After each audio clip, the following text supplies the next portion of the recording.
Bismillahirrahmanirrahim. Ahlan wa sahlan ya Habib. Ahlan wa sahlan. Ahlan wa sahlan Azhar.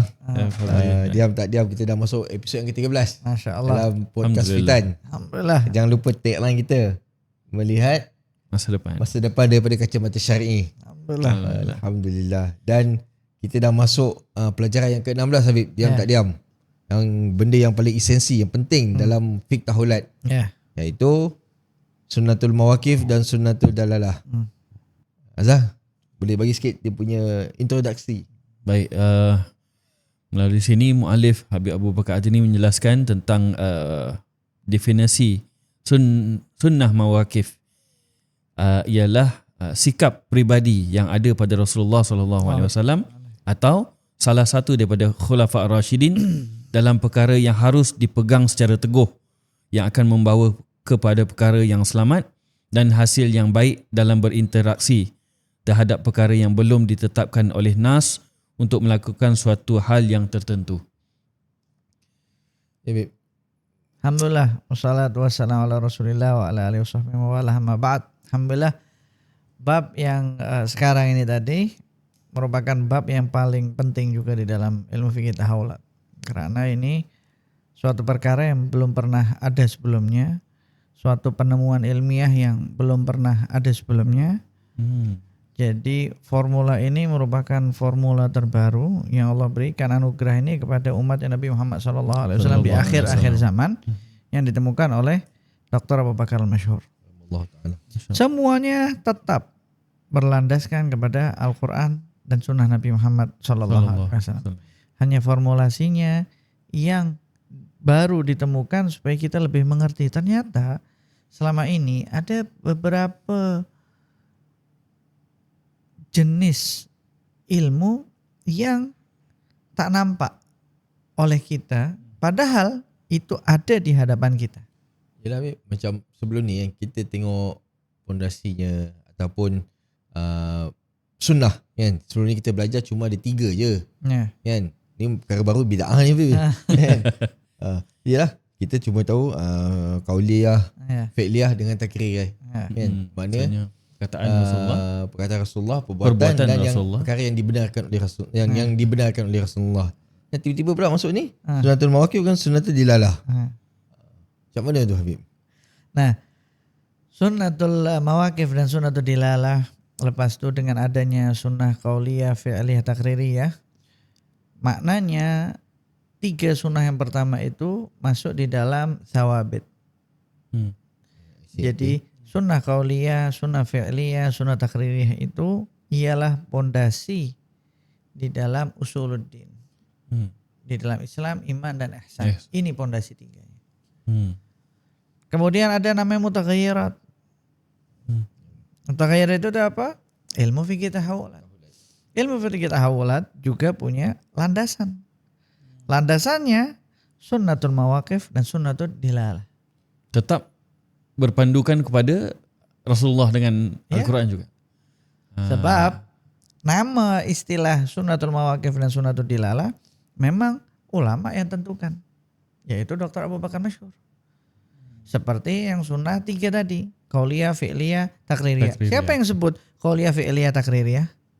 Ulama. Sebab Nabi tak sebut sunnahku ialah qauliyah, fi'liyah, takririyah. Tak. Maknanya kita nak menyatakan kategori sunnah tu. Kan? Yang memformulakan jenis-jenis atau bahagian-bahagian sunnah para ulama usul. Sebab itu usuluddin 3 itu. Sunnah qauliyah, sunnah fi'liyah, sunnah takririyah. Di dalam fikih tahawulat, karena dia bukan thawabit, 3 itu thawabit, ini mutaghayyirat, ilmu fikih tahawulat yang bercerita tentang akhir zaman, perubahan akhir zaman, perlu ada sunnah. Sunnah baru diformulasikan sama Habib Abu Bakar yang tidak ada di dalam qauliyah, fi'liyah dan takririyah, yaitu namanya sunnatul mawaqif dan sunnatul dilalah. Artinya kalau dikatakan berarti ini tambahan daripada 3 lagi belum habis, macam mana nak tambah lagi jadi 5? Tak, ini bukan tambahan. Yang 3 itu tetaplah 3 sebab itu namanya thawabit, dia kekal. Tak, ini 2 memang dia berbeza ilmunya. Ini di fikih tahawulat. Jadi fikih tahawulat itu berpedoman kepada sunnah mawaqif dan sunnatul dilalah. Yalah, bila kita sebut tentang perubahan, maksudnya benda tu berterusan, tetap berjalan. Dan lain perubahan, lain punya pengaplikasian sunnatul mawakif dan sunnatul dilalah. Betul? Macam tu Habib? Dan sunnah-sunnahnya itu semua ada dalam kehidupannya Nabi Muhammad SAW. Sebab makna sunnah itu jalan. Sunnah itu cara. Jadi macam mana Nabi sunnah qauliyah, sunnah fi'liyah, perbuatan Nabi, sunnah takririyah, itu sunnah. Ini sunnah mawakif. Karena sunnah itu dilalah. Justru 2 sunnah inilah yang akan menjaga 3 sunnah itu tadi. Ketika ada orang yang berusaha merendahkan, berusaha memalsukan, berusaha memanipulasikan 3 sunnah itu tadi untuk kepentingan-kepentingan mereka tadi. Dengan adanya 2 sunnah ini tadilah mengajarkan dan menjaga 3 sunnah itu tadi. Jadi dia bukan tambahan, tak. Sebab kan ini ada tawabit dan mutaghayirat. Tawabit kata berubah. 3 itu tak akan berubah. Ini di dalam ilmu fikih tahawulat ada 2 sunnahnya. Jadi bagaimana Beb tentang kapan ataupun bila sunnah mawakif ni kita boleh nampak terhadap diri Rasulullah tentang perkara-perkara yang berlaku? Nah, yang pertama sebelum kita masuk ke situ, kita nak kena tahu dulu apa itu sunnatul mawakif. Sunnatul mawakif itu di sini disebutkan ialah hakikat sikap atau respon atau tindak balasnya Nabi, hakikatnya. Atau sikap respon atau tindak balasnya Khulafaur Rasyidin. Yang memang dia kena punya sikap yang betul-betul, yang membawa dia kepada keselamatan. Pendirian lah. Dia respon. Atau sikap dia. Yang akan berujung kepada keselamatan. Yang secara nas itu tidak ada perintah untuk berbuat. Kena buat macam ni, tak? Faham. Jadi justru itu hasil dari sikap respon orang yang membaca nas-nas Nabi. Dan yang namanya sunnatul mawakif ini tadi ialah dia punya kefahaman semasa yang akan membuat dia itu punya sikap yang bijak ketika krisis datang. Ketika ada krisis, dia punya kemampuan untuk bersikap bijak di masa tersebut. Karena biasanya kalau sudah krisis, orang semua sulit untuk bersikap yang bijak. Dia lupa dengan tuntunan Allah dah bagi tahu dalam Al-Quran, Nabi dah bagi tahu dalam sunnahnya. Jadi sunnatul mawakif ini mengajarkan kepada kita perkara ini tadi. Makin menarik. Makin menarik ni. Makin deep lah. Tapi yalah, maknanya kita berkatakan ni dia punya landasan, guideline. Makanya dalam sunnatul mawakif ni dia merujuk kepada macam tadi Habib cakap kan, respon terhadap sesuatu perkara yang berlaku. Boleh bagi contoh pada zaman Rasulullah tu bagaimana? Sekarang contohnya, kerana ini definisinya hakikat sikap atau responnya Nabi atau tindak balasnya Nabi. Di sini dijelaskan. Sunnatul mawakif ini tadi dia memiliki 2 pondasi juga bawahnya, punya 2 akar. Namanya sikap yang membuat kita menjaga lisan daripada caci maki dan menjaga tangan daripada darah. Ini hasil dari respon kita. Okay, faham. Maksudnya macam yang selalu ditekankan oleh Sahibul Mu'alif, kan, menjaga hifzul lisan minadzam wa hifzul yad minadzam. Maksudnya menjaga percakapan lidah kita daripada mencaci dan menjaga tangan kita daripada menumpahkan darah. Makna hasil respon tu menuju kepada itu. Karena tidak mungkin dia disebut sebagai sunnat mawakif kalau dia tidak punya 2 syarat. Maksudnya benda tu mana kita nak mengklasifikasikan dia sebagai sunnatul mawaqif, endingnya mana hakikat daripada respon tersebut menjaga dua perkara ini. Dua perkara inilah yang jadi syarat dia untuk merespon. Untuk dia merespon. Dia menyikapi itu tadi. Kena ada dua itu tadi. Kalau dua ini dipakai, berarti masuk. Kalau dua ini tak ada, tak jadi itu bukan sunnatul mawaqif lah. Itu respon macam orang dipakai sama influencer semua. Mana-mana ditengok reaction video reaction tu semua. Itu bukan di situ pembahasan kita. Ini kalau macam tu, Habib. Ada satu influencer tu memang tak termasuk dalam sunnatul mawaqif lah. Dia duk asyik rod salah, kata ni bid'ah lah apa semualah. Tak ada asas lah apa semua ni kan. Mulutnya caci maki. Tak lepas. Maksudnya yang nombor 2 ni, menjaga tangan dari pertumpahan darah ni mungkin orang nampak takut. Aku punya keputusan bukan macam tu kot. Tapi kalau dia nombor 1 kepada pecahan. tapi nombor 1 ni apalagi. Jadi sebelum darah itu pecah dulu. Tak mungkin tak pecah Betul. Kemudian tiba-tiba berdarah. Bersatu memang darah tak akan tumpah. Tapi darah tumpah disebabkan ketika ada pecah. Pecah terjadi ketika lisan ni memecah belahkan semua.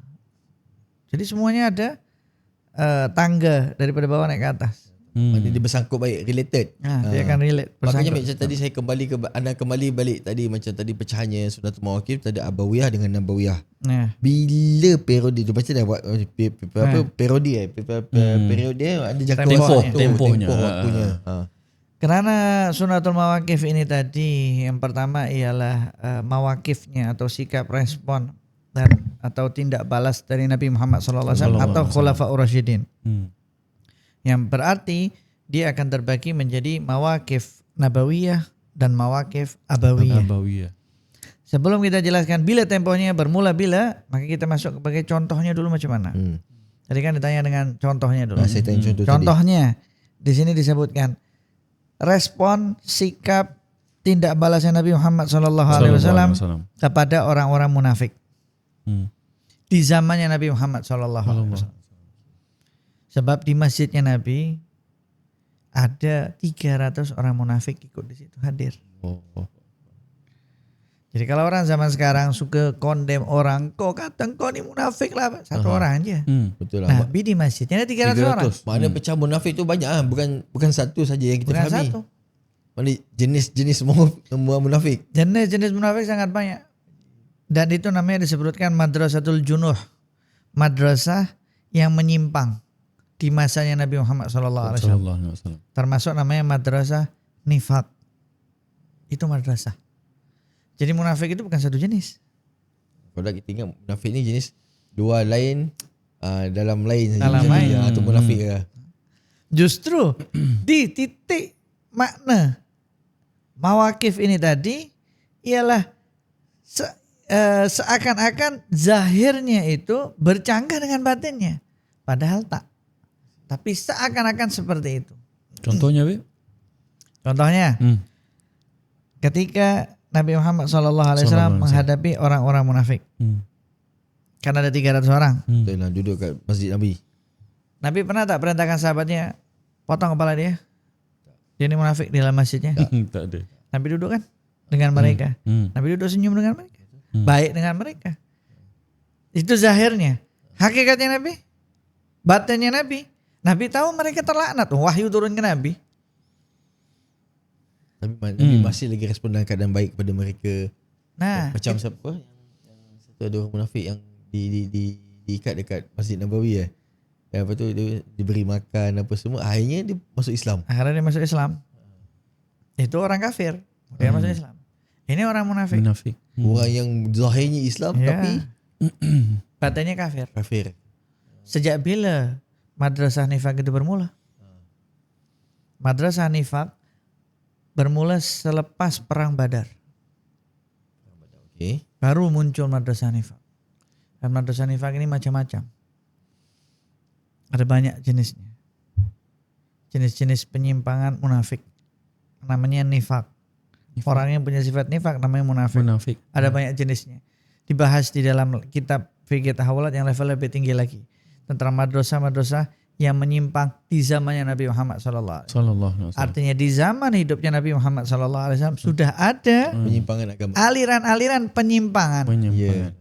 Jadi jangan dikira ini kenapa semua kita ini tak bersatu sahaja, tak perlu ada yang nih pelik-pelik semua, tak perlu ada perbezaan pendapat. Di zamannya Nabi sudah banyak madrasah-madrasah penyimpangan, termasuk orang-orang munafik. Dan madrasah-madrasah yang menyimpang itu tadi termasuk madrasah nifak juga dapat income dari luar. Ada support daripada luar Arab, luar kawasan Madinah. Ada support untuk apa? Untuk menghancurkan kenabian atau wahyu atau syariat yang dibawa oleh Nabi Muhammad SAW. Dan sampai sekarang juga terjadi.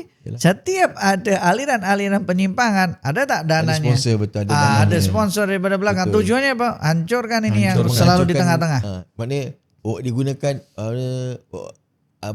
faktor luar menggunakan orang di dalam untuk menghancurkan musuh dalam selimut. Musuh dalam selimut lah bahasa Melayu kita. Musuh dalam selimut. Ya. Siapa yang akan dihancurkan? Orang-orang yang selalu membawa perdamaian. Karena iblis dan dajjal tidak suka dunia ini damai. Dia tak suka. Sebab kalau semuanya damai, semuanya tahu pemimpinnya hanya Nabi Muhammad SAW. So dia nak jadi pemimpin. Dajjal dengan iblis. Apalagi punya agennya banyak. Dajjal lah. Betul lah sekarang kalau kita tengok dekat mana-mana pun semua agen kuasa-kuasa luarnya semua nak jadi pemimpin, nak jadi world leader yang menguasai dunia. Ya, sebab itu kaedahnya farik tasud. Pecah baru kau dapat naik. Dia apa ya? War and conquer. Become apa? Hancurkan dan conquer. Maksudnya takluk. Jadi kalau ada orang yang punya ambitious untuk jadi pemimpin, jadi sayyid kan pemimpin. Iblis punya konsep, kau pecahlah dulu. Ini satu wilayah nih. Aku nak jadi governor dekat sini. Tapi sekarang sudah ada governor. Pecahlah. Jatuhkan je lah. Itu macam pecah, bukan dijatuhkan. Pecah kan.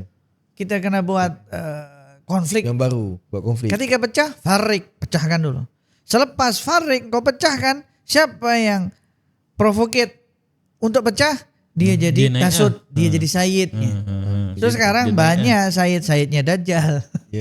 Maksud sayyid di sini kedua. Yalah, makna bukan merujuk kepada Ahlul Bait saja. Ingat sayyid Ahlul Bait je. Makna sayyid tu definisi tu bahasa Arab ni daripada segi lughawiyah tu adalah pemimpin.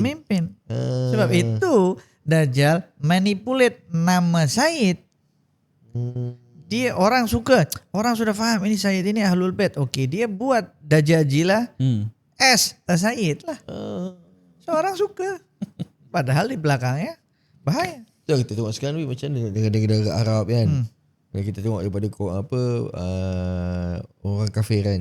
Dia tahu kalau Islam bersatu ni dia akan jadi lagi kuat. Kan? Lepas tu dia buatlah konflik supaya Islam berpecah. Contoh kita tengok macam kat Arab Spring. Kan kita tengok apa yang jadi kat Mesir. Apa yang jadi yang sekarang terjadi dekat Yaman. Kan? Lepas tu Sudan, Libya kan. Akhirnya kita tak nampak negara Islam macam Saudi dengan UAE sekarang dengan berperang. Orang macam mana macam ini mungkin boleh terkait dengan sunnah Okey, kita sebagai orang Islam, dua tu orang Islam mengucap la ilaha illallah kan, tapi pendapat yang berbeza. Sebab kaedahnya syaitan, iblis, Rasulullah SAW dah bagi tahu, inna syaitan qad ayyisa ayya'budahul musalluna fi jaziratil Arab. Sekarang kita tengok kan orang-orang Arab. Ini jazirah Arab mungkin dulu kecil, tapi sekarang kita lebih luaskan lagi pandangannya Arab. Yang banyak Islam, kita semua anggap mereka itu sebagai tempat pusatnya awal-awal itu semuanya. Nabi dah bagi tahu, setan dengan iblis memang putus asa dia untuk disembah di daerah Arab. So tak ada namanya di Arab orang akan sembah setan, tak ada. Tidak ada orang menyembah selain daripada Allah di negeri Arab sebagai orang Muslim, tak ada. Tapi yang ada walakin fit tahrish.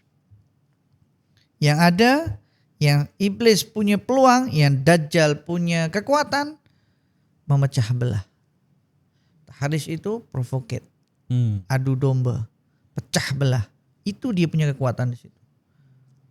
Karena orang itu terkena penyakit namanya munafasah, bersaing. Aku nak bersaing, nak jadi ini, aku nak jadi itu, aku nak jadi ini. Macam mana? Aku nak punya follower, pecah lah. Pecah, kau pegang, kau jadi ketua di kawasan ini. Pecah, kau jadi ketua negara ini. Terus, pecah-pecah terus. Dan terwujud atau tak? Pecah-pecah. Artinya apa yang Nabi sebut? Menjadi reality. Fakta. Sebab itu berkali-kali kita begitu di akhir zaman. Kita bukan hanya baca Shadaqallahul Azim, tapi Shadaqa Rasulullah SAW. Semuanya jadi di situ. Kembali macam episod yang lepas Habib kan. Melihat sejarah tu kan. Bukan sejarah lepas saja. Yang ke depan tu pun sejarah, akan datang pun sejarah. Maknanya kita membaca satu kisah tu, sejarah dalam definisi yang lagi luas. Dan bagaimana keadaan kita untuk respon. Sebab itu kita kembali lagi di sini. Seperti contohnya Nabi Muhammad SAW menghadapi orang-orang munafik. Sedangkan jelas-jelas turun wahyu orang munafik itu ialah orang-orang kafir. Dan mereka akan abadi di neraka. Bahkan salah satu daripada ketua daripada madrasah nifak ialah Ibn Ubay bin Salul. Dia ketua orang-orang munafik. Di ketua salah satu madrasah daripada madrasah nifak. Itu lebih detail lagi rinciannya. Karena semakin kita tahu detail, kita semakin mudah untuk diagnos. Supaya kita mudah untuk dapatkan obatnya. Anaknya muslim. Dan tahu ayahnya juga munafik. Bahkan anaknya Abdullah bin Ubay bin Salul, dia pernah minta izin sama Rasulullah. Ya Rasulullah, kalau engkau nak, aku nak penggal aku punya ayah. Tapi kata Rasulullah, coba bayangkan. Itu mauqif. Salah satu dari mauqif. Ketika ayahnya meninggal, anaknya datang, ya Rasulullah, ayah aku meninggal. Wafat ya Rasulullah. Boleh tak aku minta jubahmu untuk jadi kafannya dia? Boleh tak engkau sholati ayahku ya Rasulullah? Seteruk-teruknya anak, dia juga berharap lah anaknya dapat syafaat dari Rasulullah. Macam mana sikap Rasulullah? Datang Rasulullah. Ketika Rasulullah berjalan nak sholati ketua orang-orang munafik, Sayyidina Umar datang. Ya Rasulullah, ini orang munafik ya Rasulullah, ini ketuanya. Macam mana ya Rasulullah engkau sholati dia? Apa kata Rasulullah?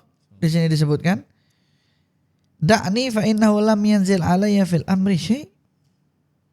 Biarkan aku wahai Umar. Sebab tak ada perintah yang turun untuk melarang apa yang aku akan lakukan. Tak ada nas yang mengatakan tidak menggunakan untuk solat di masa itu. Pada masa itu. Ini bukti Rasulullah SAW rahmat seutuhnya. Rahmatan alamin. Full, Rasulullah itu full rahmatnya. Hatta dengan orang-orang munafik. Full rahmatnya Rasulullah. Tapi coba tengok sikapnya Sayyidina Umar. Macam mana sunnatul mauqifnya Sayyidina Umar? Sayyidina Umar tak ikut sholat. Duduk di luar. Rasulullah ikut sholat. Secara zahir. Sayyidina Umar berlawanan kan dengan Nabi. Betul. Itu secara zahir. Tapi bukan seperti itu. Ini yang penting kita pelajari sunnatul mawaqif dalam fikih tahawulat. Supaya kita tidak menyalahkan Sayyidina Umar karena sikap atau respon dia dalam peristiwa itu. Macam mana? Selesai Rasulullah salatkan, turun wahyu. Jangan kau sekali-sekali salati lagi orang-orang munafik. Jangan berdiri di kuburnya. Rasulullah selesai daripada itu, cari mana Sayyidina Umar. Mana ya Sayyidina Umar risau. Allah, aku dicari Rasulullah Pak. Wow, Sayyidina Umar sudah fikir macam-macam lah, biasalah sebab dia berbeza dengan Rasulullah. Lihat, nampak tak secara zahir. Ini tadi kenapa disebut hakikat mauqifnya. Jadi kadang-kadang respon zahir dengan batin berbeza. Sebab itu kita nak kena tahu bahwasanya nifak ini madrasah, penyimpangan. Bukan seperti orang faham, orang munafik ini zahirnya beza, batinnya tidak sesimpel itu. Tak semacam itu. Besar lagi, luas lagi dia punya definisinya. Dipanggil, wahai Umar. Turun wahyu, wahai Umar. Makin nangis lagi Sayyidina Umar. Sebab Sayyidina Umar takut, dia yang kena tegur. Kenapa engkau tak ikut Nabi Muhammad SAW? Ya Rasulullah, apa wahyunya? Sekarang aku dapat wahyu, jangan lagi sholati orang-orang munafik. Wala tusalli ala ahadim minhum mata abadan wala taqum ala qabrih. Dah. Tak boleh lagi dah. Sekarang Sunatul Mawaqif. Silap tak sikapnya Sayyidina Umar? Tak. Silap tak keputusan diambil oleh Rasulullah? Kenapa tak silap? Sebab pada waktu tak ada tersebut, teguran dari Allah. Allah. Ayat itu tidak menegur responnya Rasulullah dan membenarkan responnya Sayyidina Umar. Coba tengok Al-Quran, indah tak? Dua respon, dua tindak balas, dua sikap yang secara zahir manusia yang awam tak punya ilmu nampak bercanggah. Tapi Al-Quran turun tidak menyatakan benda itu bercanggah, justru dua-duanya disokong. Betul. Satu sokong Sayyidina Umar, satu tidak menegur Rasulullah. Coba tengok, itu Sunnatul Mawaqif. Ini yang penting karena perubahan madrasah-madrasah penyimpangan di dalam agama Islam di akhir zaman semakin banyak. Macam mana kita nak respon? Kemudian Sunnatul Mawaqif kan kena didahului dengan dua syarat. Lesannya tidak mencaci maki. Oke, sekarang orang-orang munafik kan Allah laknat dalam Al-Quran. Tapi Nabi sebut tak? Engkau mal'un, engkau ni terlaknat, laknat semuanya, engkau ni terlaknat. Ataupun Nabi tak punya, Nabi selalu pun Nabi tak laknat. Al-Quran mengatakan dia terlaknat, Nabi melaknat tak? Nampak bercanggah kan? Tapi tak. Sebab itu ada orang ekstrim mengatakan ini Al-Quran melaknat dia, kita pun kena laknat dia. Itu tak faham Sunnatul Mawaqif. Nabi ada 300 orang munafik. Kau boleh tahan ke dengan 300 orang yang berlawanan dengan aliran kau? Berbeza mazhab je. Yang sholat di masjid kau 10 orang je. Boleh tahan? Habis. Satu orang yang dia punya aliran tak boleh ikut program, tak boleh buat program Isra Mi'raj aja. Kalau kita jemput hadir Isra Mi'raj macam mana? Ini 300 orang Nabi duduk sabar layan mereka. Tak boleh kunut lah. Boleh maulid, tak boleh maulid lah. Dan hifdzul yad minad dam. Nabi izinkan sahabat-sahabatnya bunuh orang-orang munafik. Tak.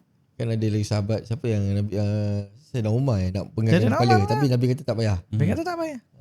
Ini namanya mauqif. Respon Nabi terhadap orang-orang munafik. Sikap Nabi terhadap orang-orang munafik. 300 orang. So kalau orang zaman sekarang tak sabar, artinya dia tak dapat tiru Nabi lah. Macam mana kau nak tiru Nabi? Nabi 300 orang duduk di situ. Ikut bersama Nabi Muhammad SAW. Itu satu contoh.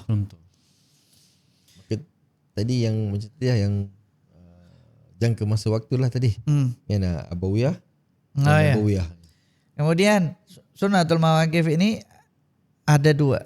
Mawaqif Nabawiyah, Mawaqif Abawiyah. Mawaqif Nabawiyah ini tadi mulai dari zamannya Nabi Muhammad SAW sampai Karbala. Sampai peristiwa Karbala. Okay. Sampai situ stop. Namanya Mawaqif Nabawiyah. Jadi semua sikap Nabi dan khulafa Rasyidinnya sampai Karbala selesai, stop. Ini yang digaris panduankan oleh Sahibul Mu'alif. Ya. Okay. Jadi mauqifnya Nabi, respon sikapnya Nabi, respon Sayyidina Abu Bakar, Sayyidina Umar, Sayyidina Utsman, Sayyidina Ali, Sayyidina Hasan, dan Sayyidina Husain. Itu namanya Mawaqif Nabawiyah. Bermula dari situ. Dan kemudian terpending, pause. Sampai bila? Sampai nanti turun Nabi Isa. Baru balik lagi Mauqif Nabawiyah. Sekarang masuk lagi ke bahagian yang kedua, namanya Mauqif Abawiyah. Mauqif Abawiyah ini mulai sejak zamannya Imam Ali Zainal Abidin As-Sajjad sampai zaman kita sekarang, sampai zamannya Imam Mahdi. Stop sampai situ. Dan dia akan kembali ke Nabawiyah. Mauqif Nabawiyah sebab ada Nabi Isa alaihissalam Nabi Isa yang mendamaikan satu dunia semuanya, ikut syariatnya Nabi Muhammad sallallahu alaihi wasallam. Abawiyah ni kalau ikut daripada segi bahasa ni kebapaan Iya. Tapi yang dimaksud Abawi di sini ialah mereka khulafa di dalam ilmu. Pemimpin dalam bagian khalifah dalam ilmu. Khalifah lah. Khalifah di dalam ilmu. Khalifah dalam ilmu.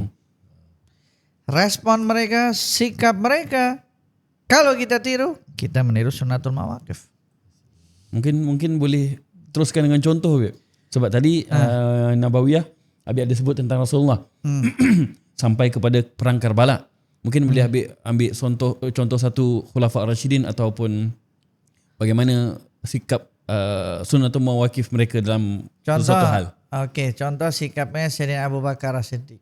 Okay. Ketika perang Yamamah pertama kali, perang ternyata di dalam pasukannya ada 70 ahli Quran wafat di situ. Umar langsung, wow, ini kalau ikut next perang selanjutnya makin banyak habis. Kalau habis macam mana Al-Quran? Barulah mulai punya mauqif, sikap kumpulkan Al-Quran sekarang.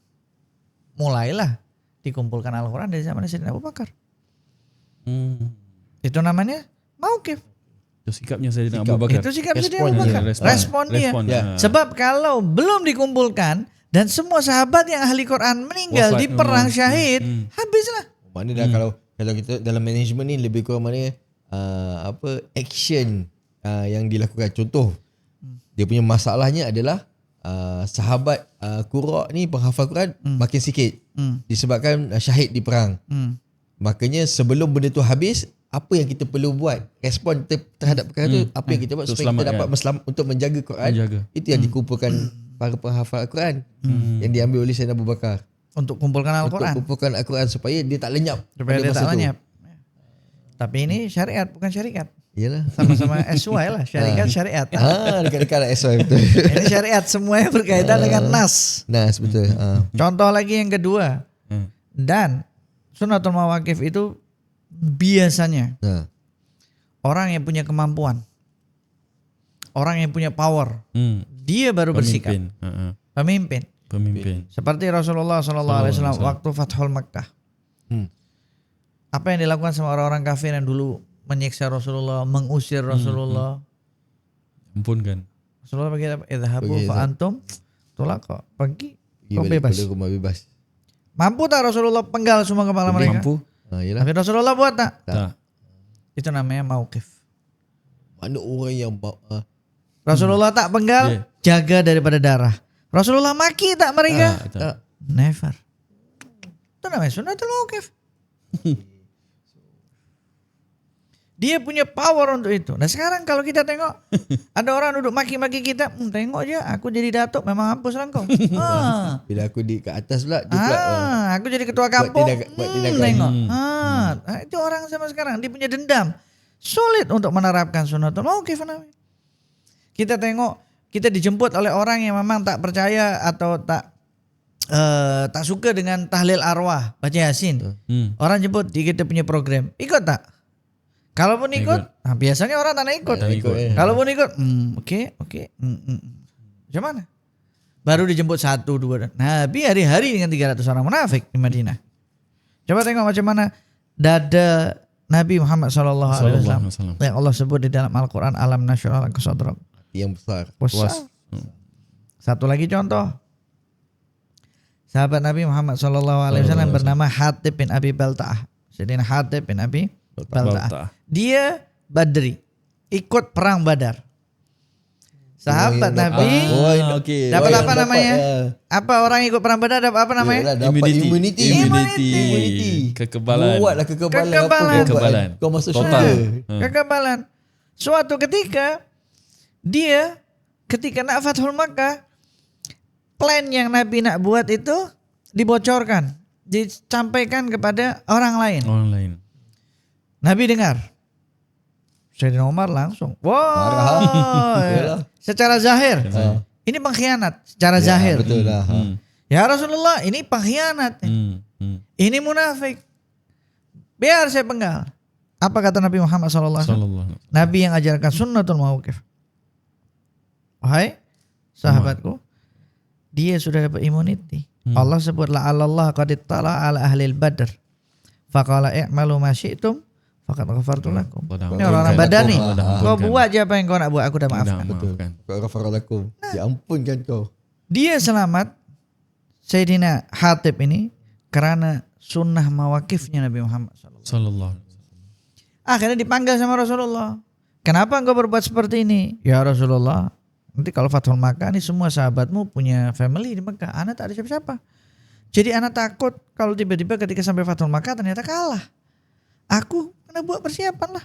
Panggil sama Rasulullah. Oh, tengok. Dia bukan munafik dan dia bukan pengkhianat. Sebab dia merasa dirinya sendiri. Jadi dia punya pikiran seperti itu. Coba tengok.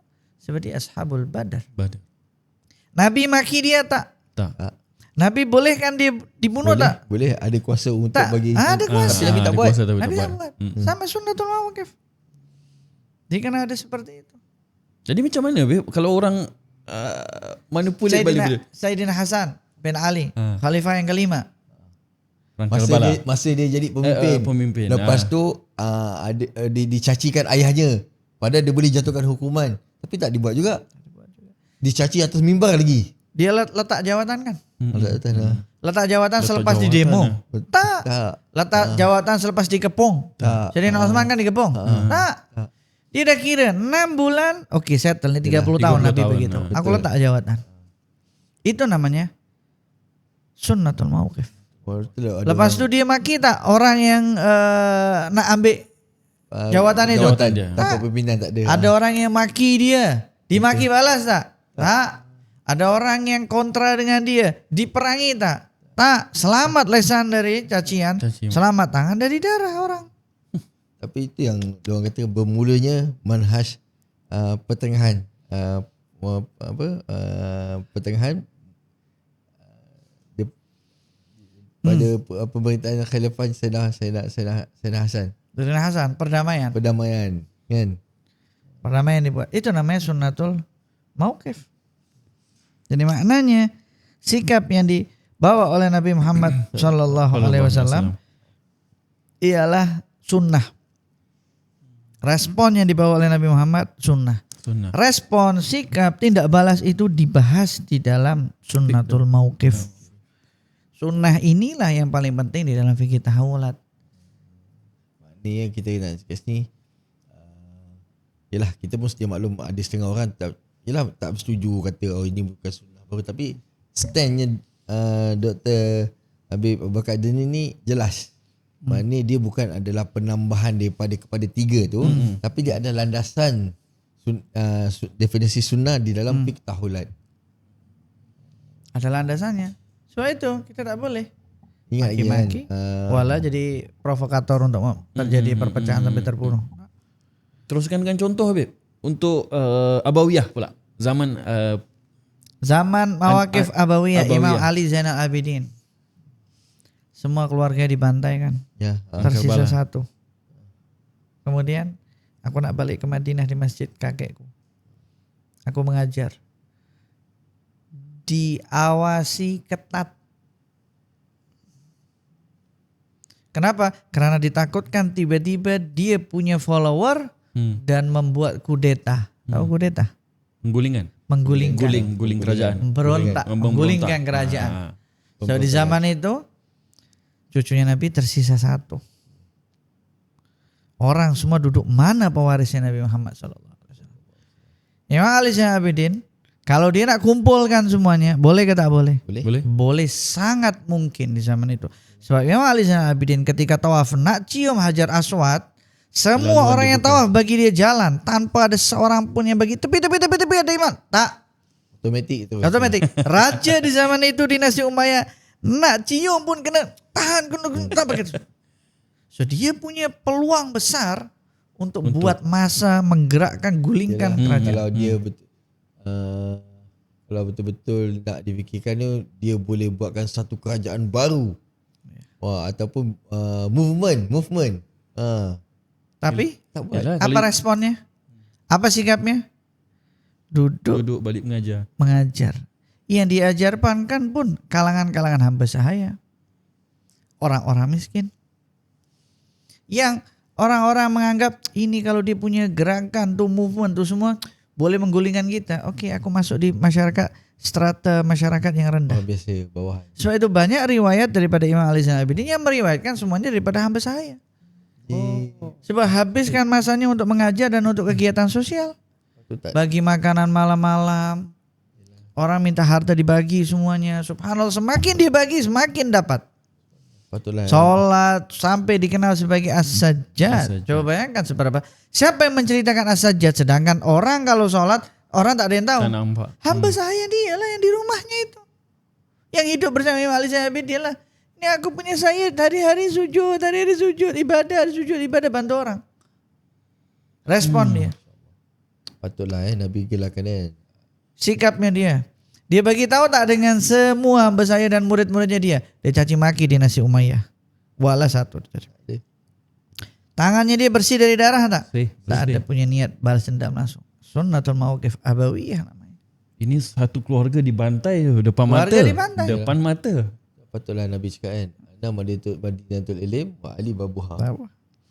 Dan Imam Ali Zainal Abidin juga ada satu riwayat yang memberikan bisyarat tentang beliau. Tapi nantilah kita bahas. Kenapa Nabi bagi pengiktirafan macam tu? Maknanya Nabi dapat hakikatnya Sayyidina Ali. Sebab tahu Imam Ali Zainal Abidin macam mana. Itu namanya Mawaqif Abawiyah. Tiru contohnya itu. Macam mana sikapnya? Kita semua yang punya nasab yang bersambung dengan Imam Ali Zainal Abidin, ketika tengok konflik yang sekarang ada, dengan konflik politiknya, ekonominya, budayanya, dengan ada itu semua, ada tak keluarga kita dibantai? Tak ada. Dihabisi depan mata kita, disisakan kita. Tak sampai macam tu pun. Tapi kenapa kita tak mampu untuk bersikap meniru seperti beliau? Ada silap sikit, maki orang. Terus. Sekarang memang zamannya macam tu. Respon dekat terus kat YouTube, kat TikTok semua. Macam press conference punya terus. Satu orang suka komentar orang lain. Seorang rot lagi. Satu lagi ini tak boleh, ini haram, ini terus yang satu semua bergaduh satu sama lain. Ya betul. Bergaduh dalam dunia digital, di media sosial. Media sosial siapa yang punya? Orang kafir. Grupnya Dajajilah. Yang bergaduh Muslim sesama Muslim. Yang satu kata ini tak betul, yang ini bergaduh. Dua-dua mengucap la ilaha illallah. Kalau misalnya ini hanya untuk memberikan penjelasan tanpa terjadinya konflik, it's okay. Tapi ini akhirnya konflik. Bergaduh, jemput sana, jemput sini, satu jemputan terbuka. Ya. Ini media sosial ini ring. Tahu ring? Yelah. Gelanggang boxing. Gelanggang boxing. Iyalah. Yang punya orang kafir. Yang bergaduh orang Muslim. Sesama Muslim. Betul. Persis tak Nabi beritahu? Betul. Persis Nabi beritahu. Media sosial dipakai untuk itu. Yang bergaduh sesama Muslim, tapi orang tak sadar benda itu. Dan lagi teruk lagi, yang mengomentarnya pula tu bukan daripada ahli ilm. Lagi je dia, anda ingat ada satu pernah, alhamdulillah kita pernah duduk dengan almarhum Dr. Abu Bakar Al-Adini rahimahullah taala. Amin. Dia pernah cakap apa? Akhir zaman nanti semua orang cakap aku belajar Sahih Bukhari. Kan? Grup ni kata aku baca Sahih Bukhari, grup ni baca Sahih Bukhari.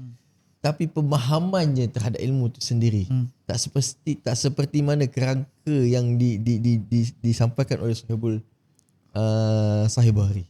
Sebab dia baru baca Sahih Bukhari. Lah ada Sahih Muslim. Belum lagi sunnah sitah lagi kan. Lepas tu ada banyak lagi. Sekarang yang komen tu pula bukan ahli agama pula pun ada. Tapi menjatuhkan ahli agama. Yes, itu fenomena Ruwaibidah.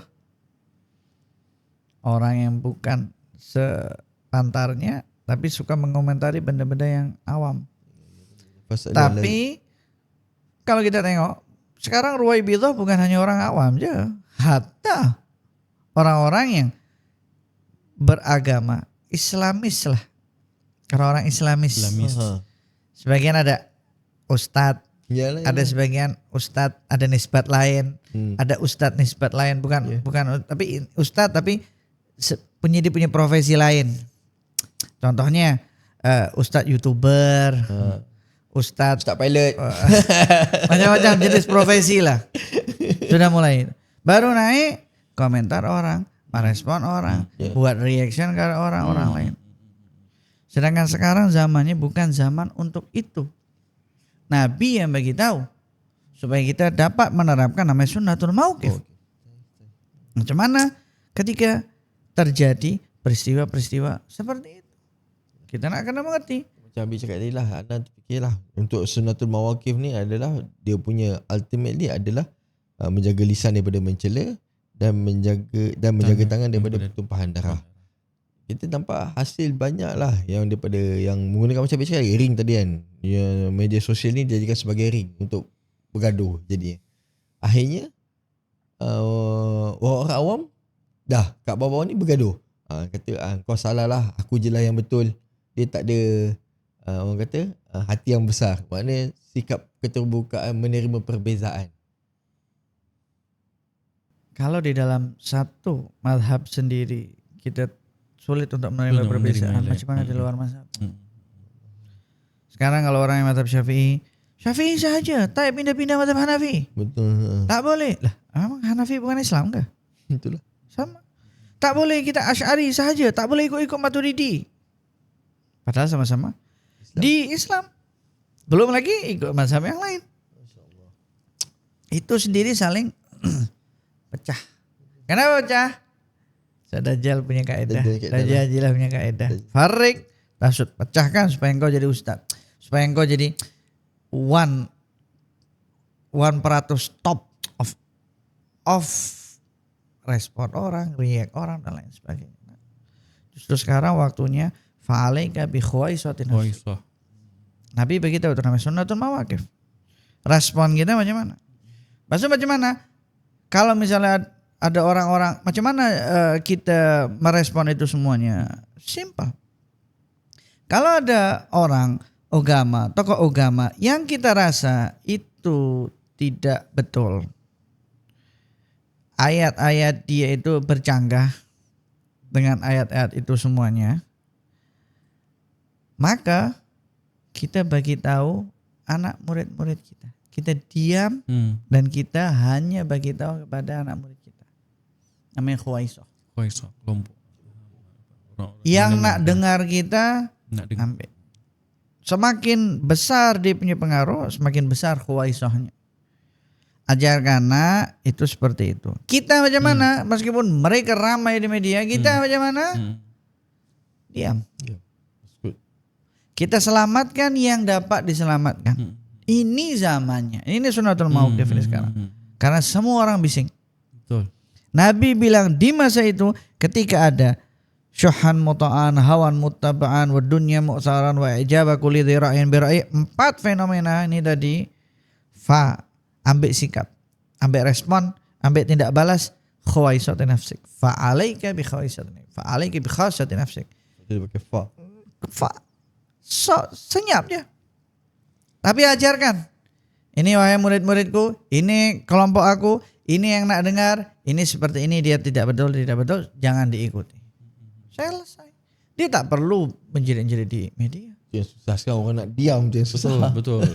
Kalau kita dapati ada orang alim, karena di konteksnya semua orang alim. Orang alim dari manapun, dari madhab apapun. Dia ucapannya dia baik, betul, kita kena sokong dia. Kalau dia tak betul, kita tak perlu komentar dia di umum atau di masjid-masjid atau di mimbar-mimbar. Ini sekarang dunia online ini mimbar. Setiap orang sekarang punya mimbar. Tak perlu pakai tauliah lagi tuh. Semua orang udah bercakap semua. Betul. Tanpa sempadan. Tanpa ada apa-apa kelayakan. Tapi kita duduk diam. Yang kita selamatkan siapa? Khuwaisah. Siapa yang nak dengar, siapa yang nak selamat, nih selamatkan. Dah selesai. Ini masa dia, Beb. Ini masa dia. Yelah, kalau kita dengar sebab dekat luar macam-macam, nanti orang cakap suatu pihak bagi tahu ini kebebasan memilih. Contohnya golongan-golongan yang transgender atau LGBT ni. Dia cakap Rasulullah dulu tak ada buat apa-apa pun pada orang munafik. Terima aja, kenapa kita orang ni semua kena kacau? Kenapa korang tak semua tak ikut macam mana pendekatan yang Rasulullah buat? Kenapa perlu bantah, tak bagi kita orang menzahirkan apa yang kita orang rasa hak kami? Bagaimana Habib? Dia rasa macam dia ada hak kepada buat untuk itu semua, atau adakah kita pun berdiam diri dan menjaga kita punya khuaisah, atau menunjukkan kita punya respon yang terhadap orang munafik? Ada banyak. Okay. Ada yang Nabi diamkan. Ada yang Nabi sebut nama-namanya melalui Sayyidina Hudzaifah bin Yaman. Nak tahu saya kan orang-orang munafik ada banyak jenisnya. Dan semuanya terlaknat kan dalam Al-Quran. Orang LGBT ikut sama kaedahnya Nabi Lut, kaumnya Nabi Lut terlaknat. Sama. Maknanya kita ada base kat situ. Bukannya kalau dia tak nak dengar kita, sudah selesai. Bukan kita biarkan, tak. Kita tidak boleh membiarkan kemungkaran. Tapi bukan kita keluar-keluar, ini fulan LGBT, ini fulan transgender, duduk ikut pergi umrah, ini fulan transgender, ikut di sini. Sebut nama, maki dia.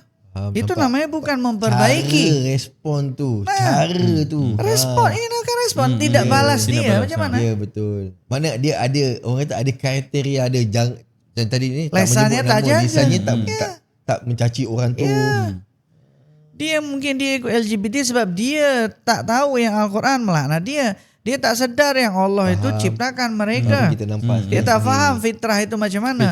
Dia perlu diberitahu, diberikan arahan, dipimpin. Nina, ini kawan. Ketika kita sudah bagi tahu dengan cara yang baik, dia tak nak dengar, ya sudah. Tidak sampaikan tanggungjawab kita. Selesai. Naik muka. Tapi dengan cara datangi dia, bukan di media. Udah maki bukan dia. Menjatuhkan dia, bukan memalukan dia. Bukan mencaci maki. Hifdzul lisan minan dzam.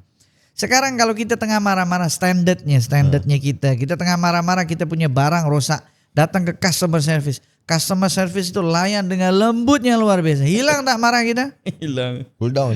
Langsung. Surprise. Kalau misalnya orang yang suka customer service-nya lawan jenis kita lagi, yang memang betul-betul jambu orang cakap, hilanglah. Itu macam itu. Itu rahmat. Dia maknanya kalau kita orang Melayu kita apa? Api lawan dengan api tak jadi dengan api dengan air baru dia slow down. Sikap itu yang membuat kita dapat menjadi magnet orang-orang yang berada di dalam kemungkaran. Bukan kita lemah. Tak, bukan kita ini ada kemungkaran, kita nak cegah. Sudah para ulama sudah berikan doa kan. Apa doanya kalau kita tengok kemungkaran tapi kita tak boleh cegah itu? Bukan. Kita tengok ada kemungkaran, kita jalan lalu dekat pub, semua orang-orang minum arak tuh semua. Apa doanya? Kita tahu mungkar kan, tapi kan kita tak boleh cegah. Sebab kita tak punya kuasa, sebab kita tak mampu. Sudah kita pakai doa aja. Dan itu juga caranya Nabi. Apa doanya? Allahumma inni maghlubun fantasir warham qalbi al-munkasir. Ya Allah, aku nih sekarang kalah ya Allah. Tolong aku. Aku tak mampu macam mana ini.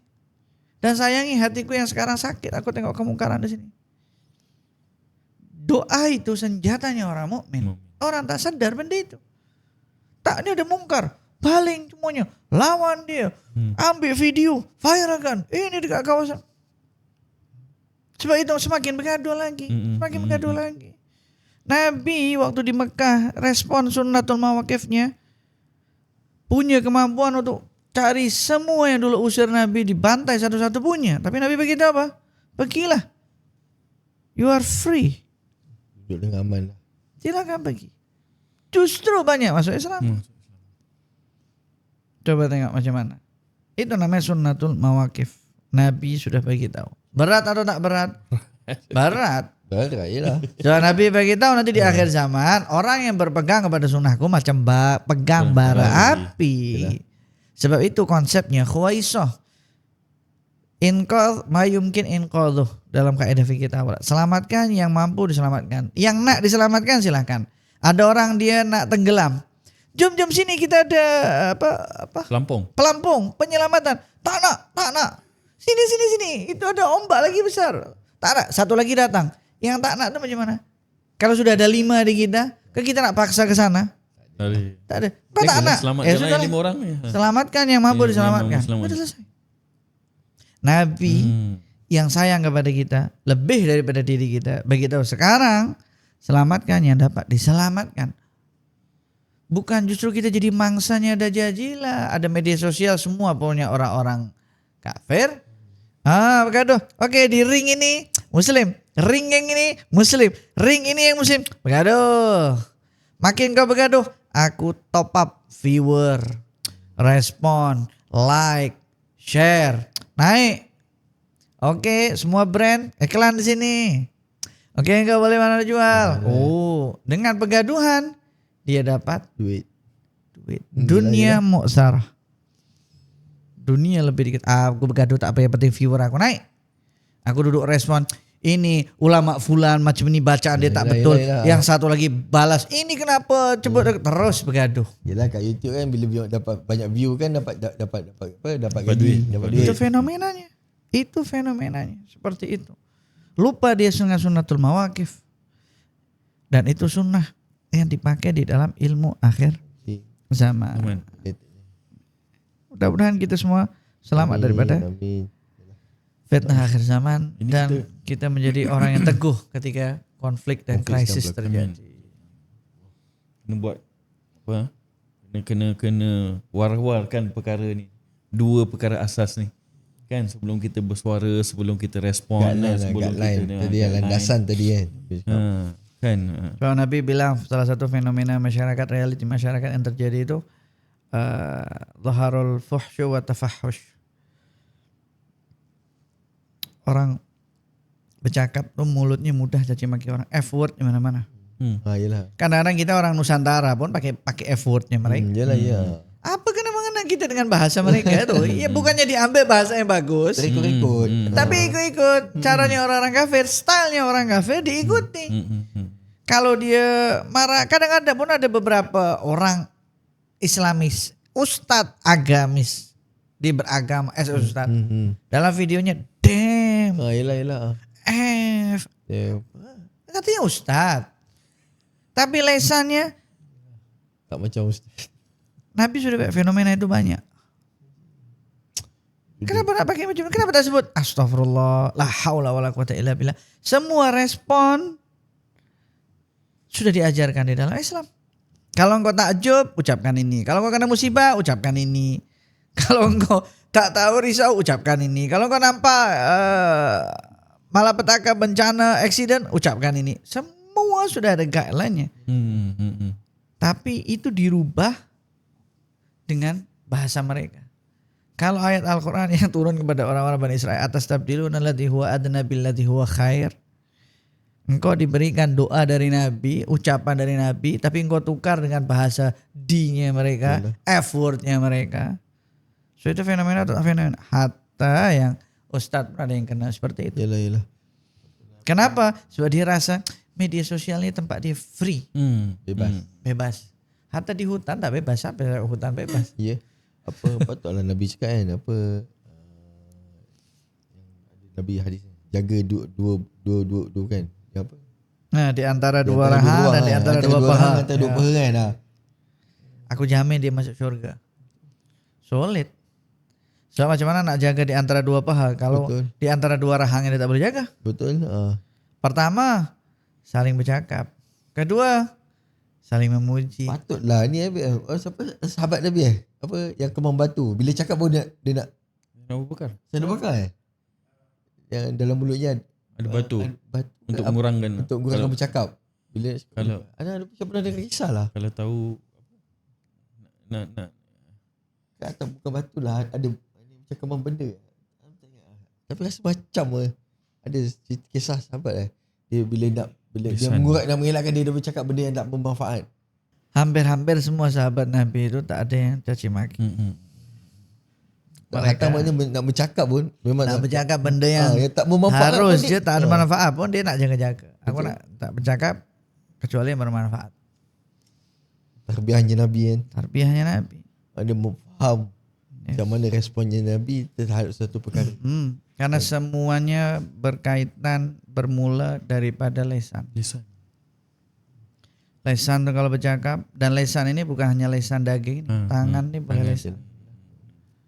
Sekarang lagi moden sebab tu dalam surah Yasin Nabi cakap kan. Tangan yang akan bercakap kan. Akan bercakap. So, kalau sekarang kita tak bercakap. Betul. Tapi kita prompting. Yelah. Kalau kita buat prompt robot yang bercakap. Siapa yang suruh robot tu bercakap? Iyalah, dia lah yang bercakap. Betul. Lah tu kita kalau kita baca tekstual kan macam mana tangan yang bercakap kan.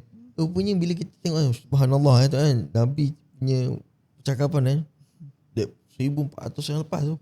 Tapi sekarang masih lagi terpakai. Sekarang jadi fenomena masa depan. Reality masa depan. Untuk masa selanjutnya akan jadi sejarah. Tapi untuk kita kenalah kita mintalah minat masa depan daripada kacamata syar'i. Yes. Artinya Nabi sayang tak dengan kita? Sayang. Nabi dah bagi tahu. Dah jelas bagi tahu. Yalah, sebab kita pun seharian kita tak terlepas daripada membuat keputusan dan tindakan Nabi kan. Maksudnya apa yang kita lalui hari-hari tak boleh kita buat keputusan, kita bertindak. Tapi kesan daripada tindakan kita itu kena lain orang, lain ilmunya, lain tindakannya.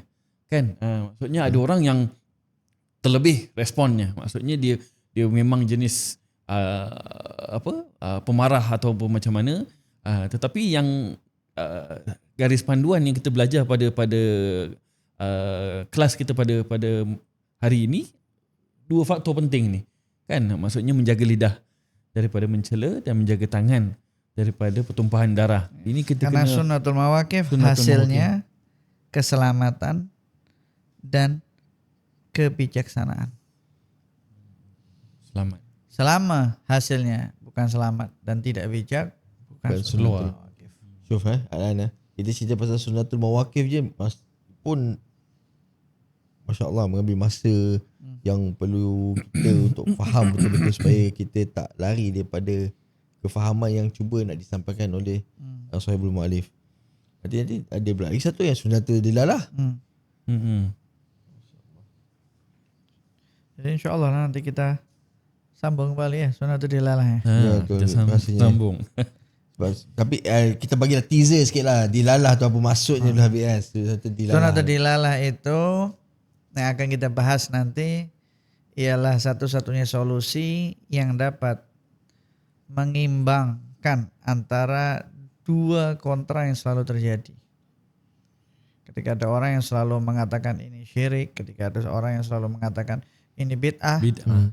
Yang dapat mengimbangi dan menyelesaikan selalu itu sunnatul dilalah. Ketika ada ucapan yang mengatakan lebih baik engkau pergi pawagam lah daripada hadir maulid. Kenapa? Sebab pergi pawagam itu dosa, pergi maulid itu syirik. Kau kalau berdosa boleh bertaubat, kalau engkau syirik tak diampuni dosamu. Ini kena perlu episod khas. Solusinya dari sunnatul dilalah.